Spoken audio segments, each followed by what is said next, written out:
After a 4-day visit by the chair of the panel of eminent African personalities, Kofi Annan, alongside former Tanzanian President Benjamin Mkapa, the two dignitaries are satisfied that significant strides have been made in the reform agenda set out in the National Accord.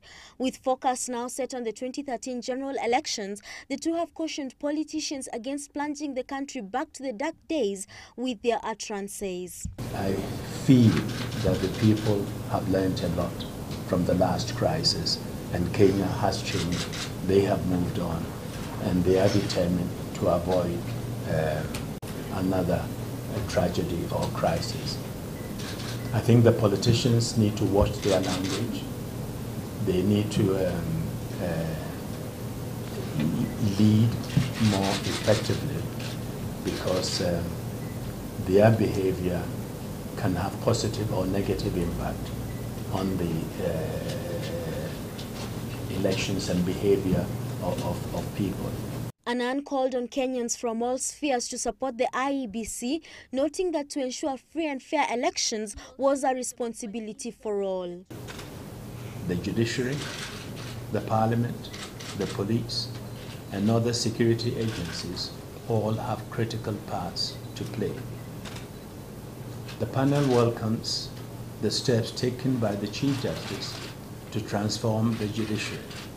In particular, we welcome his efforts to establish a mechanism that can effectively address disputes that may arise during the elections. The panel urges the Parliament to pass outstanding electoral legislation. We welcome the steps taken by the Chief Justice to strengthen the judicial system and to transform it. And I can assure you, from my distant observation, that it's increasingly becoming a model or an example for other countries in the region to follow. While avoiding commenting on the ICC cases facing two presidential aspirants, William Ruto and Uhuru Kenyatta, the two noted that the courts would have the final word, but cautioned that their coming into power would have serious implications on Kenya's international relations. It's an issue that is before the court, and so neither President Mkapa or I would want to comment on it in detail. But of course, there are implications which everyone needs to ponder, particularly when you're dealing with leadership of a country, leadership within the country, and leadership that also involves relations with other countries outside and beyond Africa.